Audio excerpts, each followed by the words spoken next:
Je veux partager avec vous de nouvelles informations qui éclairent sur les problèmes de carrière potentiels que Michael Mekhi rencontrait dans les mois précédant les meurtres de Monique et Spencer TP. Le chirurgien vasculaire est en garde à vue, accusé d'avoir tué son ex-femme et son mari chez eux à Columbus le 30 décembre. Nous possédons des documents sur les événements des mois avant ces meurtres.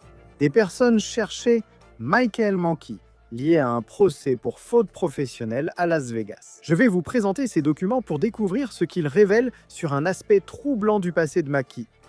Nous enquêtons dans l'émission animée par Law and Crime. Je suis Chris Stewart.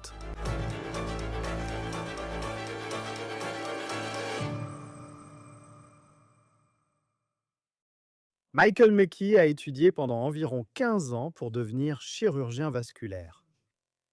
Aujourd'hui, il est surtout reconnu comme présumé meurtrier, plus que pour ses actions médicales avec un patient. Mais il ne semble pas que la carrière médicale pour laquelle Mekhi a tant travaillé ait été sans tâche. J'ai des documents sur un procès pour faute professionnelle à Las Vegas, où Mekhi est le défendeur. Mekhi travaillait auparavant pour un groupe chirurgical au Nevada. Et de quoi parlons-nous aujourd'hui et pourquoi? Je pense que c'est important quand il s'agit d'examiner ce dont il est accusé dans l'Ohio.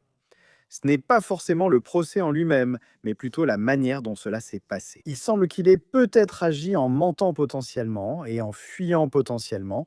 Maintenant, je vais en parler plus en détail dans un instant. Nous avons aussi de nouvelles informations de la police, qui ne commentent pas encore le mobile, mais ont tenu une conférence de presse hier. Cela peut sembler évident, mais il est important que la police l'ait formulé ainsi. Ils voient désormais ce qui s'est passé à Spencer et Monique TP comme de la violence domestique. Mekhi était bien sûr marié à Monique TP. Son nom de jeune fille est Sabaturski. Voici une photo de Michael Mekhi et Monique à leur mariage. Ils se sont mariés en 2015, puis ont rapidement divorcé après la demande en 2017. Monique et Mekhi ont ensuite suivi des chemins séparés. La police de Columbus ne précise pas si Mekhi a eu des contacts avec les Tipis après le divorce. Monique a demandé le divorce en mai 2017 et nous avons les dossiers du tribunal qui montrent qu'elle avait quitté Michael Mekhi au moins 6 mois avant de demander le divorce. Ce divorce a été déposé dans l'Ohio, où elle vivait depuis au moins 6 mois avant la demande. Maintenant, en ce qui concerne Mekhi, il était toujours à Roanoke, en Virginie, donc quand on regarde le passé de Mekhi en ce qui concerne son parcours académique, qui franchement est très impressionnant. Il devient chirurgien vasculaire après des études à l'Université d'État de l'Ohio et un diplôme de médecine. En 2014, il épouse Monique et ils s'installent en Virginie, où il poursuit sa formation de chirurgien. Il a vécu en Virginie de 2015 à 2020, où il a terminé sa résidence. Et en ce qui concerne sa vie personnelle et ce divorce, sur le papier, il semble que ce soit un divorce plutôt à l'amiable. Et je pense aux jours qui ont suivi la mort de Monique et de Spencer, et il y avait cette question de savoir qui aurait pu faire ça. En raison des registres publics, les gens ont vite remarqué que Monique avait déjà été mariée, mais son ex-mari vivait dans un autre état. Il était chirurgien. La police avait dit qu'il n'avait aucun suspect à ce moment-là. Donc oui, nous savions qu'elle avait été mariée. Mais en ce qui concerne les spéculations sur le fait qu'il soit un suspect, rien publiquement n'indiquait cela. Jusqu'au week-end, quand Michael Mekhi a été arrêté. Revenons au divorce avant d'aborder le procès pour faute professionnelle. En 2017, Monique demande le divorce et 6 semaines plus tard, un juge l'accorde pour incompatibilité. Mekhi a gardé la maison en Virginie. Monique est retournée dans l'Ohio, a repris sa vie et semble s'être bien remise du divorce. Elle rencontre en ligne Spencer, un dentiste, l'épouse fin 2020 et ils commencent à bâtir une belle vie ensemble. Elle a 2 enfants avec Spencer TP, bien sûr, ils ont respectivement 4 ans et 1 an. Et oui, ils étaient à l'intérieur de la maison. La nuit du meurtre de leurs parents, ces enfants sont désormais confiés à des proches. Monique. Diplômée en éducation de la petite enfance à l'Université d'État de l'Ohio, elle était mère au foyer. La famille TP semblait vivre le rêve dans leur belle maison à Columbus. Maintenant, alors qu'elle poursuit sa vie, vous avez Michael Mekhi et il continue sa formation professionnelle pour devenir chirurgien. Parce que lorsque vous avez terminé votre internat, vous poursuivez encore des études d'une certaine sorte. Parce que lui. Il est rapporté qu'il a accepté un poste de boursier dans ce centre médical du Maryland. Actuellement, il détient des licences de chirurgien en Californie et dans l'Illinois. C'est l'état où il vivait et où il a été arrêté ce week-end. En se concentrant sur le parcours de Maki, il s'arrête aussi à Las Vegas. Et c'est là qu'il a travaillé pour un groupe chirurgical appelé Las Vegas Surgical Associates. Ce groupe affirme proposer une large gamme d'interventions. Si vous avez un problème, ils ont des chirurgiens pour intervenir. Mais que dire du procès pour faute professionnelle aujourd'hui? Cela concerne un événement à Las Vegas lié à une intervention sur un patient en 2023 et nous avons les documents liés à ce procès et nous allons passer en revue de quoi il s'agit. Mais en réalité, la partie importante de cette histoire est encore une fois pourquoi. Nous pensons qu'il est important, dans le contexte de ce qui se passait dans la vie de Michael McKee, dans les mois précédant les meurtres de Spencer et Monique TP, de comprendre comment cela apparaît. Il y a répondu lorsque le tribunal a essayé de le retrouver. Maintenant, le procès est toujours en cours et il a été initialement déposé en mai 2024. Et voici un paragraphe où vous pouvez voir, juste là, le nom du docteur Michael David McKee mentionné comme défendeur. La plainte indique qu'un homme a subi une intervention en juillet 2023 chez Las Vegas Medical Associates. La plainte indique que cet homme avait une maladie empêchant ses veines de ramener correctement le sang vers le cœur. On appelle cela l'insuffisance veineuse des membres inférieurs. La plainte affirme qu'un assistant médical supervisé par Michael McKee aurait effectué une partie de la procédure. L'assistant médical aurait placé un cathéter, tube utilisé pour drainer l'urine selon la plainte. Elle insère le cathéter, mais la plainte indique qu'il n'a pas été correctement posé. Et à cause de cela, il s'est cassé et a laissé une portion de 86 pouces dans le corps du patient. Cela semble incroyablement inconfortable. La plainte vise le docteur Michel McKee, accusé de ne pas avoir formé l'assistant médical qui a posé ce dispositif. Ou alors, il ne l'a pas très bien formé, selon cette plainte. Nous avons donc maintenant le contexte expliquant pourquoi le docteur McKee a été cité dans cette plainte pour faute professionnelle. Parlons maintenant de l'endroit où, selon ces documents, les choses deviennent douteuses. Voici donc le document qui détaille les tentatives faites par le tribunal pour signifier au docteur McKee une plainte modifiée. Quelqu'un doit physiquement aller lui remettre en main propre. Et nous avons des documents qui montrent que les personnes chargées de retrouver le docteur Michael McKee n'y sont pas parvenues. Après 9 essais, il semble simplement disparu selon les dossiers du tribunal. À partir de septembre 2025, donc environ 3 mois avant que Moki n'ait prétendument tué Monique et Spencer TP. Il y a eu cette première tentative faite par quelqu'un qui essayait de signifier le docteur Michael McKee. Le 30 septembre, exactement 3 mois avant la mort de Spencer et Monique. La personne chargée de remettre les documents s'est rendue à l'adresse de McKee à Las Vegas, sans obtenir de réponse. Tout était silencieux. Cela s'est produit vers 7h30 du matin, donc le lendemain.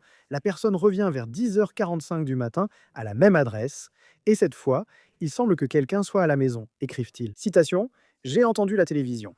Quand j'ai frappé, la télévision a été éteinte, j'ai sonné à la porte et frappé plusieurs fois sans obtenir de réponse. 8 jours plus tard, nous sommes le 9 octobre.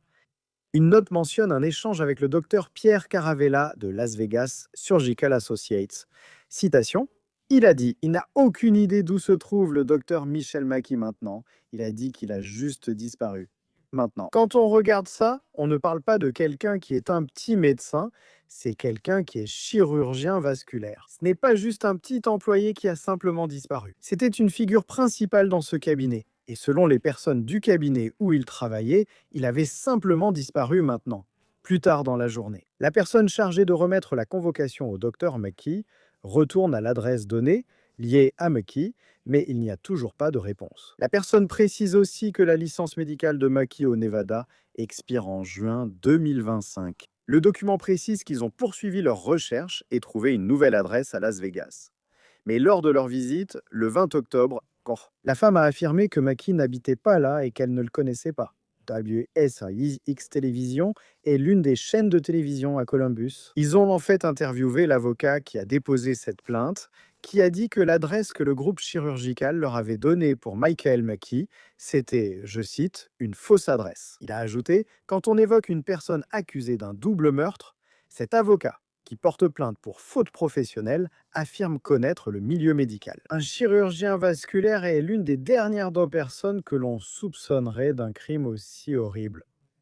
Il a expliqué que donner une fausse adresse et se cacher pour éviter une assignation est très inhabituel, mais maintenant nous en sommes conscients. Après Las Vegas, McKee a déménagé dans l'Illinois l'adresse sur ses documents d'arrestation correspondant à cet immeuble de luxe à Lincoln Park, Chicago. Nous avons discuté avec une voisine cette semaine. Elle a filmé la police dans son immeuble après l'arrestation de Maki ce week-end. Notre voisine a dit que Maki était souvent seule. Elle l'a rencontré l'été dernier à la piscine de l'immeuble et l'a trouvé agréable. Mais il était souvent seul. C'est un choc pour tous les habitants de l'immeuble qu'une personne de leur voisinage soit accusée d'un crime aussi terrible. Cette semaine, la police de Columbus a déclaré avoir trouvé plusieurs armes dans l'appartement à Chicago où Maki vivait, et l'une d'elles pourrait être l'arme du crime. Il s'agissait d'une attaque liée à la violence domestique. Comme nous le savons, Meki est l'ex-mari de Monique Tepe. Le véhicule du suspect apparaît sur les vidéos de surveillance, arrivant avant les meurtres et repartant peu après. Les détectives ont relié ce véhicule à Maki. Le véhicule a été retrouvé à Rockford, Illinois, et des preuves indiquent que Maki l'avait avant et après les homicides. Nous pouvons également dire que plusieurs armes ont été saisies sur la propriété de Maki et il existe un lien préliminaire établi par notre NIBIN entre l'une de ces armes et les homicides. Voici un extrait de notre entretien avec l'ancien voisin de Maki, qui nous a donné les vidéos de l'immeuble. Dans l'immeuble, un policier restait garé 24 heures sur 24 devant son appartement au 12e étage pendant un certain temps. Et voici ce qu'elle a dit qui l'a marqué à son sujet.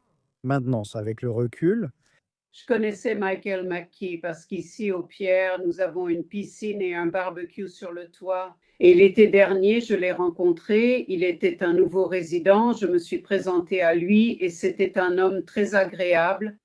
Nous n'avons pas évoqué le travail, je lui ai seulement parlé de l'immeuble et de sa convivialité. Bienvenue au Pierre, le meilleur endroit pour voir le Air Water Show en ville, parce qu'il passe juste devant nous et c'était vraiment très agréable, très plaisant. Et on se croisait, vous savez, en entrant dans l'immeuble et dans l'ascenseur. Et vous savez, j'ai oublié son nom pour être honnête. Je lui disais bonjour, il répondait et je pensais, quelle longue journée. Oui, longue journée. Nous n'avons plus parlé après. donc Maki vit à Chicago, mais il semble qu'il avait un trajet assez agréable. Il travaillait à l'OSF Saint Anthony Medical Center, à Rockford, dans l'Illinois, à environ 1h30 à l'ouest de Chicago. La police a indiqué que des agents de le Bureau of Alcohol, Tobacco, Firearms and Explosives ont arrêté Maki près de son travail la semaine dernière. Il a été incarcéré à la prison de Rockford juste après minuit samedi, selon les registres du tribunal du comté.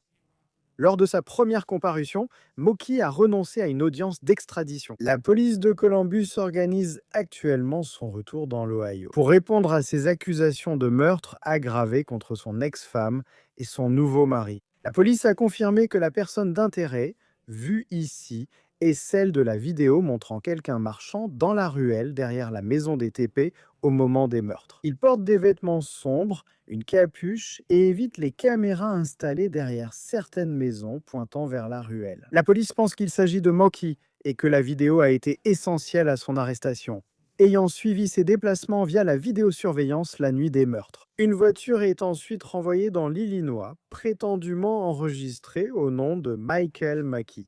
C'est très troublant si c'est vrai. Pour revenir au procès pour faute professionnelle, c'est un signal d'alarme. Quittez votre cabinet de chirurgie des mois avant que vous n'ayez prétendument tué votre ex-femme et son mari. C'est vraiment quelque chose de difficile à comprendre. Actuellement, à Law and Crime, nous cherchons à en savoir plus sur le passé de Maki. Beaucoup de rumeurs circulent en ligne sur l'identité passée et actuelle de Michael Maki. J'ai discuté avec quelqu'un de Zanesville, Ohio, sa ville natale, à 1 heure de Columbus, où il a étudié à l'université. Ville de 25 000 habitants, avec une vraie ambiance de petite ville. Et les personnes à qui j'ai parlé ont dit qu'il était incroyablement intelligent et que, sur le papier, il avait beaucoup accompli. Le Zanesville Times Recorder est le journal local. Dans cette ville, il existe même un article datant de 1994, quand Maki était en cours préparatoire. Il a obtenu une mention honorable à un concours d'affiches pour enfants du secrétaire d'État de l'Ohio. Puis à 13 ans, le journal cite encore Maki, cette fois pour une excellente note à une journée scientifique d'État. À 14 ans, il y a été mentionné et a remporté la ville. Concours d'orthographe, son mot était siège. Puis, il obtient son diplôme du secondaire en étant premier de sa classe. Et c'est de là que les personnes à qui j'ai parlé le connaissaient. Ils disaient simplement qu'il était incroyablement intelligent. Lauréat national au mérite, élu meilleur étudiant en biologie et membre de la Société nationale d'honneur, selon le journal. Il a fini dans les 25 premiers au concours d'histoire américaine de l'Université de l'Ohio, reçu une mention honorable et été sélectionné dans l'équipe d'État de football américain. Donc tu as quelqu'un? Si tu regardais son profil LinkedIn, il coche toutes les cases les unes après les autres, c'est vraiment impressionnant. Mais la question devient alors, que se passait-il dans sa vie personnelle? Quel était son état d'esprit? Peu d'informations sont confirmées à ce stade. Nous savons. Il poursuit ses études à l'Université d'État de l'Ohio, puis il étudie pendant environ 15 ans pour devenir chirurgien vasculaire. Et encore une fois, c'est là que tu te concentres, sur les artères, les veines, les vaisseaux. C'est une chirurgie demandant une grande précision et un travail acharné pour réussir dans cette carrière. Donc il ne fait aucun doute que c'était un homme extrêmement intelligent, mais il était aussi un mari dans un mariage qui a échoué très rapidement. Voici ce qu'a déclaré le beau-frère de Spencer TP à Angelette Levy plus tôt cette semaine sur Law and Crime for Us. Nous avons rencontré Monique en 2018 lorsque Spencer nous l'a présentée, mais nous étions déjà assez certains grâce à simplement ce que Monique nous avait raconté, les histoires qu'elle nous avait dites à son sujet. Elle ne l'appelait jamais par son nom, elle l'appelait simplement son ex-mari, et à quel point il était un monstre pour être honnête, émotionnellement abusif et menaçant. Et vous savez, elle a fait tout ce qu'elle pouvait pour se sortir de cette situation, puis elle a rencontré Spencer et a vécu une vie très heureuse. Mais je ne peux pas parler au nom de Monique, mais je sais que cela l'a changée en tant que personne, et peut-être que c'était toujours dans un coin de sa tête, je ne sais pas. Elle n'était pas timide pour en parler, et sur la façon dont cela l'avait affectée mentalement, simplement en tant que personne pour la suite de sa vie. Donc, nous avions tous entendu des histoires, et nous en avions parlé profondément avec elle à propos de ces situations, mais en même temps, nous pensions tous que c'était quelque chose du passé. Monique est heureuse, elle a une famille et partage la vie de la personne qu'elle aime. Donc, même si nous en étions conscients, nous étions aussi impressionnés par le couple lui-même et par l'amour qu'ils se portaient. Il a donc été difficile de trouver des personnes se disant amies de Maki ces dernières années. De nombreuses rumeurs circulent sur son enfance à Zanesville que nous tentons encore de vérifier. Il semble cependant avoir quitté Zanesville sans jamais y revenir. En ce qui concerne la famille, le seul commentaire public que nous ayons à ce sujet est cette publication Facebook faite par quelqu'un qui a dit être de la famille de Michael Maki. Publication supprimée. Pour protéger leur identité, voici le contenu. Je demande des prières. Michael est un membre de la famille. Mon cœur s'est arrêté en lisant cela. J'ai toujours admiré sa gentillesse et ses talents en sport et en études. C'est totalement contraire à sa personnalité. Toutes les personnes concernées ont vraiment besoin de nos prières. Quelle situation triste, ça me rend vraiment mal de penser à son état d'esprit. J'ai beaucoup de peine pour lui. Le monde est sombre en ce moment et chacun de nous peut tomber du côté obscur. Restez proche de Dieu et de personnes de confiance. Avancez vers la lumière. Dieu ne nous abandonnera pas. Nous avons déjà contacté cette personne, mais elle n'a pas encore répondu ni repris contact. Avec Michael Moki, nous cherchons à comprendre la famille de cette personne et sa dynamique. Mais quand on regarde la vie que Michael Maki a menée et celle que Monique TP a menée après leur divorce, il semble que la vie de Monique, c'était une vie où elle était entourée de personnes qui l'aimaient. Elle aimait beaucoup de gens. On disait d'eux qu'ils étaient l'âme de la fête. Rob Misley, qui est le beau-frère de Spencer TP, a parlé à Anjanette plus tôt cette semaine. Il parle vraiment de façon très positive de ce couple et de la joie qu'ils ont apportée aux gens pendant les années où ils étaient ensemble. Et puis, quand on regarde la vie de Maki jusqu'à présent, il semble qu'elle ait été très centrée sur sa profession. Il paraît qu'il menait une vie presque nomade, souvent isolée, vu les lieux visités et ses efforts pour sa carrière. Mais ensuite, quand on regarde ce procès pour faute professionnelle, il semblerait que sa réputation n'était plus sans tache désormais. L'avocate commise d'office de Moki a dit au journal de Rockford qu'elle pense que Michael Moki plaidera non coupable lors de son inculpation dans l'Ohio. Nous attendons son retour dans l'Ohio pour qu'il réponde aux accusations. Voici Patrick Provenzal, avocat plaidant. Merci de nous retrouver sur Law and Crime. alors que nous tentons de comprendre les multiples aspects de cette affaire. Nous discutons de ce procès pour faute professionnelle à Las Vegas. Selon les documents, était-il plus grave que d'autres poursuites similaires contre des chirurgiens? Était-ce particulièrement sérieux? Eh bien, c'est évidemment grave pour la victime, ou plutôt le patient, parce qu'un instrument a été oublié à l'intérieur de lui, ce qui a entraîné des complications très graves. Malheureusement, en ce qui concerne la fréquence ou la prévalence de ce genre de choses, cela arrive bien plus souvent que ce que l'on voudrait, mais plus souvent qu'on ne le penserait vraiment. Vous pouvez consulter la loi dans le Nevada qui permet en fait ce type de poursuite sans ce qui est presque toujours exigé autrement. Ou vous avez un médecin qui exerce dans le même domaine de la médecine que le docteur concerné, qui a lu les dossiers et qui dit ensuite oui. Une faute professionnelle ou une violation de la norme de soins a causé la blessure du patient. Ici, dans ce cas précis, où souvent les chirurgiens laissent des éponges, des instruments ou d'autres objets, celui-ci s'est simplement cassé. Cela indiquerait qu'une réelle erreur a été commise pendant cette intervention. C'est l'exception à la règle où un médecin doit confirmer une faute professionnelle ou une négligence. Au Nevada, apparemment, ce n'est même pas nécessaire dans ce type de situation. Parce que quand on regarde Michael Mankey, et simplement d'après ce qu'on a pu apprendre sur lui, il est clairement accusé d'un crime terrible, vraiment terrible. Professionnellement, il m'a marqué comme bon élève et athlète au lycée, et il a poursuivi sur cette voie. Devenir chirurgien exige de longues études, beaucoup de travail et de nombreuses étapes. Seuls certains peuvent devenir chirurgien vasculaire, ce qui implique un niveau de confiance. Et malgré sa brillante carrière, on le constate. Voilà, il y a ce procès. Quelques mois avant, on ignorait s'il y avait un lien ou un impact sur son esprit, mais c'était le cas. 3 mois plus tôt, tout cela s'est passé à Columbus. Dans quelle mesure être cité dans un tel procès nuirait-il à la carrière d'un chirurgien? Eh bien, je veux dire, c'est toujours un problème. Souvent, vous savez, je suppose que tout dépend de la notoriété de l'affaire. Souvent, ces choses-là passent inaperçues pour la plupart des patients d'un hôpital ou d'un cabinet médical. En réalité, les patients doivent consulter le conseil médical ou les listes des sites web de l'État pour découvrir ce genre de choses, pour vérifier si des plaintes ou sanctions pour faute professionnelle ont été déposées ou réglées contre un médecin concernant sa prise en charge d'un patient. Mais en général, ces situations sont courantes dans l'ensemble de la pratique médicale. Les médecins sont humains comme tout le monde, et ils font des erreurs, peu importe leur intelligence ou leur qualification. Évidemment, dans un cas comme celui-ci, c'est une erreur très évidente et apparente. Mais je ne pense pas que la plupart des gens aient, vous savez, simplement la motivation, encore moins les connaissances pour savoir où chercher et pour regarder et voir est-ce que leur médecin a déjà eu quelque chose comme ça qui s'est produit. Mais malheureusement, ces choses arrivent assez fréquemment. C'est important de le savoir. D'après cette plainte, ce n'est pas lui qui aurait mal posé le cathéter. C'est l'assistant médical qui l'a fait, selon la plainte. Et il était chargé de former cet assistant, où la plainte allègue qu'il en était responsable. C'est comme ça qu'il a été impliqué dans cette affaire. Il paraît en effet que cela soit inhabituel, surtout concernant les tentatives de contact et la notification de cette plainte.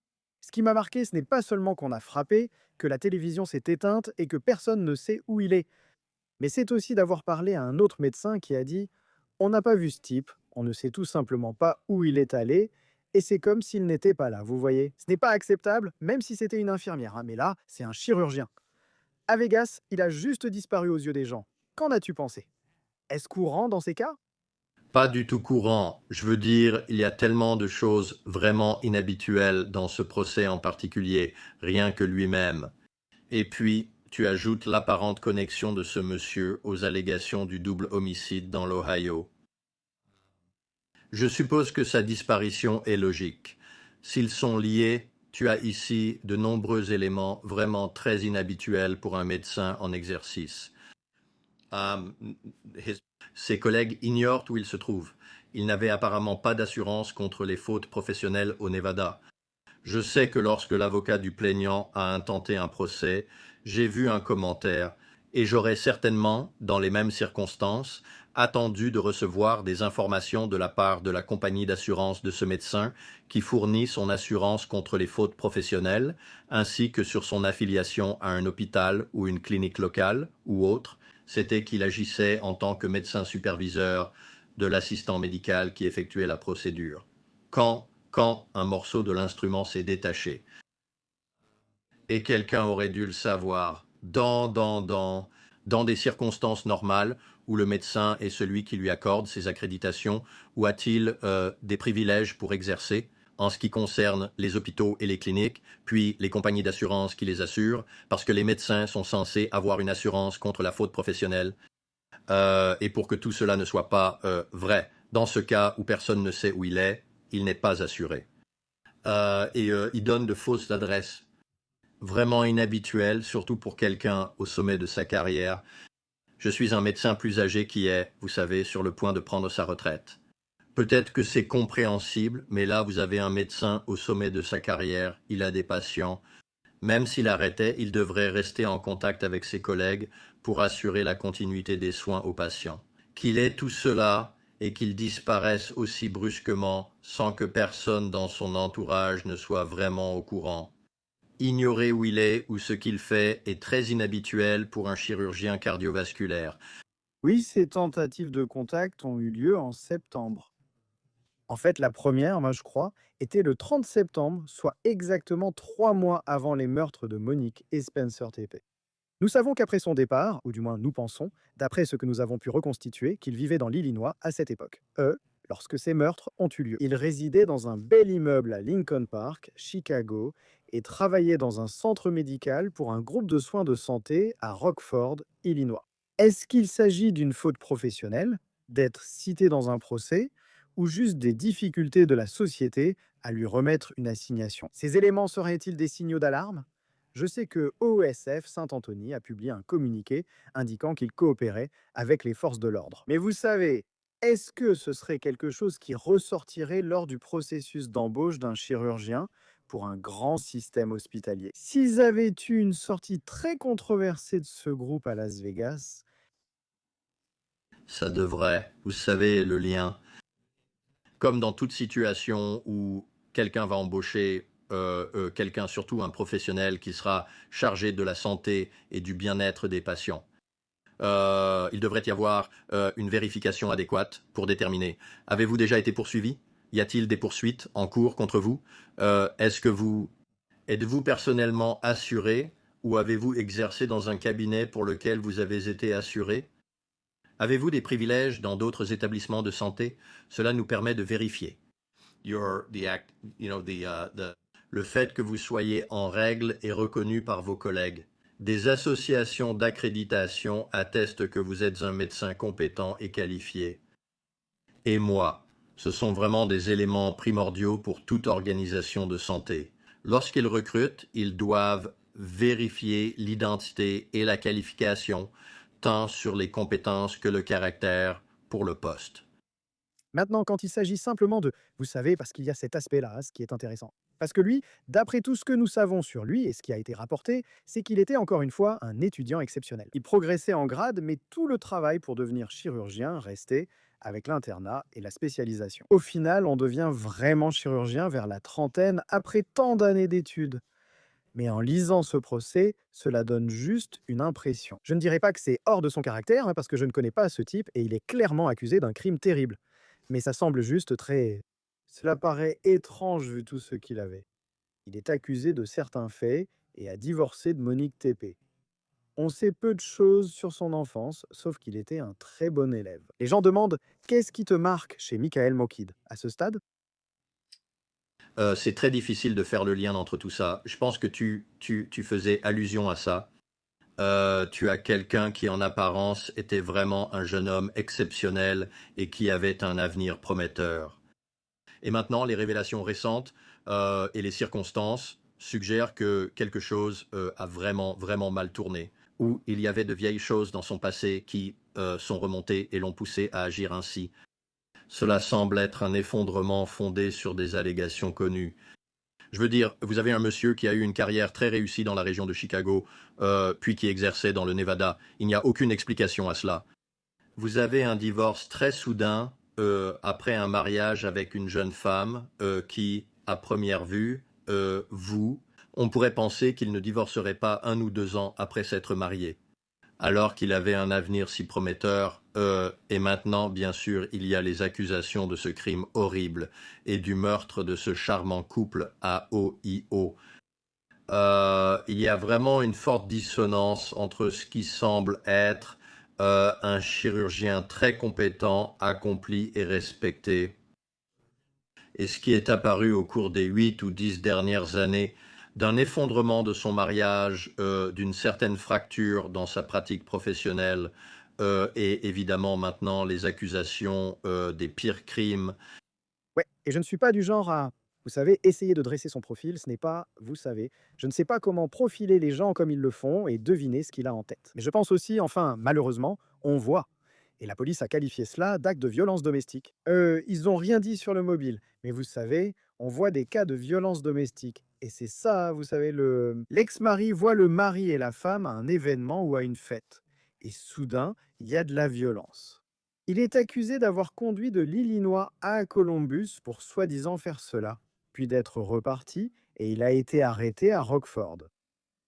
Pas comme quoi, comment comprendre ça, mais on dirait vraiment l'esprit de quelqu'un capable de faire ça et de passer à l'acte, comme ce dont il est accusé après avoir conduit pendant plusieurs heures. D'un point de vue de la défense, je veux dire, ce n'est pas mon cas. Je ne sais pas quelle sera sa défense, mais c'est juste l'esprit. Comment cela pourrait-il jouer dans une quelconque défense pour lui? Une fois, une fois qu'on en saura plus et qu'on en apprendra davantage sur l'affaire, Eh bien, je pense que tu l'as évoqué quand tu as commencé. C'est le concept du profilage, mais du point de vue de la défense, il s'agit surtout de déterminer ses tendances. Une certaine psychologie, mais une véritable enquête approfondie sur son état psychologique et psychiatrique, car il semble y avoir certaines circonstances qui suggèrent qu'il avait, comme on le dit couramment, il a craqué, il y avait quelque chose qui couvait et qui l'a poussé à vraiment perdre sa lucidité. Cela l'a mené d'un jeune chirurgien très brillant à sa situation actuelle, menotté et extradé vers l'Ohio pour être inculpé d'un double meurtre. Je pense que la défense agira ici avec vigueur. Et je pense qu'au final, il ne s'agira peut-être pas tant de contester la question de savoir s'il a commis les infractions, mais plutôt de vraiment se défendre contre la peine encourue ici. En Ohio, une accusation de meurtre aggravé peut conduire à la peine de mort ou à la prison à vie. Ayant été procureur, avocat de la défense et avocat civil, j'ai porté toutes ces casquettes. Je sais quel sera probablement le déroulement de cette affaire. La défense va intervenir. Ils vont essayer d'expliquer l'absence de mobile rationnel par un mobile irrationnel, ce qui va plutôt suggérer que ce n'était pas vraiment un crime passionnel, parce qu'il sera très difficile de soutenir qu'il y a des circonstances atténuantes pour quelqu'un qui agit sous le coup de l'émotion. Quand il conduit depuis Rockford ou depuis la région de Chicago jusqu'en Ohio, puis fait le trajet retour.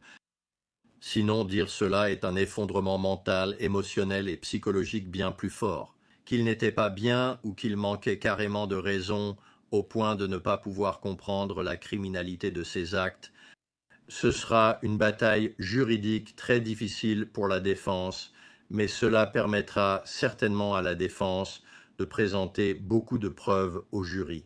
Qui décide de la peine de mort si le procureur la demande?